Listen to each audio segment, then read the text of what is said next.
So, some of the things that we wanted to do with Dementium 2 over the first Dementium game was kind of focus on the weapons.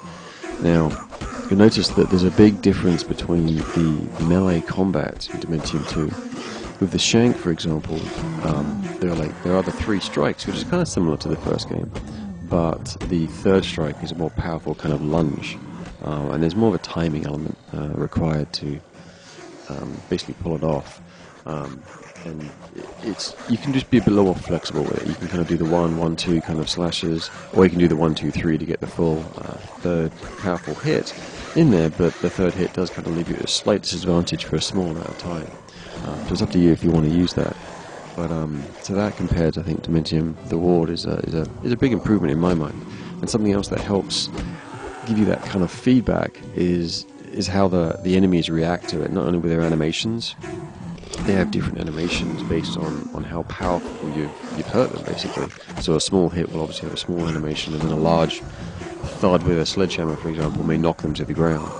And then that's accompanied by unique audio as well. So that really plays into how satisfying and how effective you're being with your weapons, which is, I think, a big deal.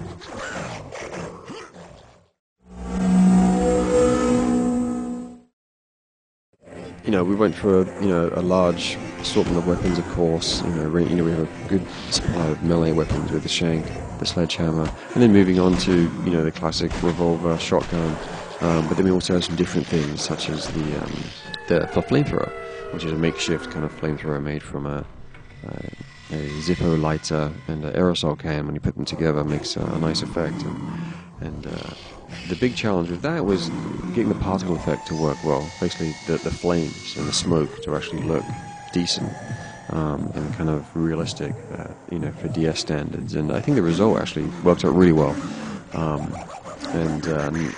Last weapon I wanted to mention also is the nail gun, which is a great, just a fun variation on a range weapon. Projectile weapon, but it's got a nice feeling to it. It is different than everything's balanced differently, so it is different than the revolver or the machine gun and so on, as far as the rate of fire, the damage that's inflicted, how long it takes to reload, things like that, how much ammo you have, how many bullets it holds in each kind of cache. So that's a fun weapon. It's one of my favorites. Is the nail gun.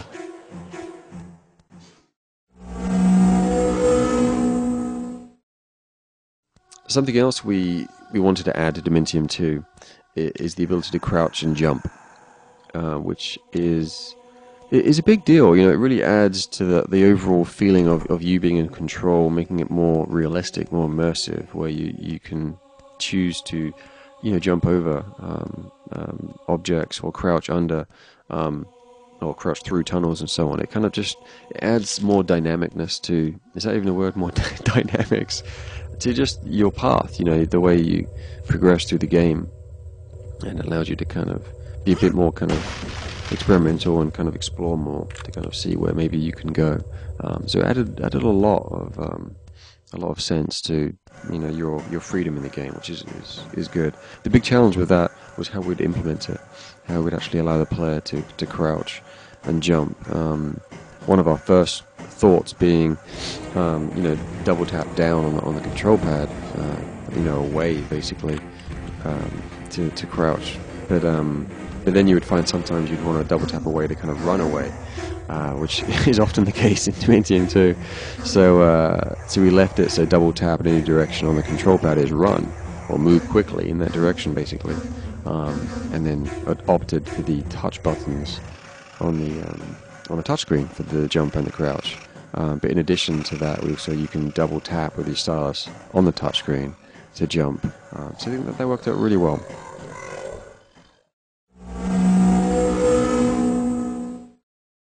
One of the big improvements we wanted to make with Dementium 2 are better save points and just how the player is able to do that. So there's manual saves littered liberally throughout the game. And you can obviously revisit them as many times as you like. Sometimes in the village, for example, you'll actually retraverse back past a save point. So they'll be located in a central place where you can use it multiple times if you want to. In addition to that, there are auto saves around bosses and places like that and chapters, so you don't have to worry about that. So no more dying in the middle of a chapter and having to restart from the beginning again.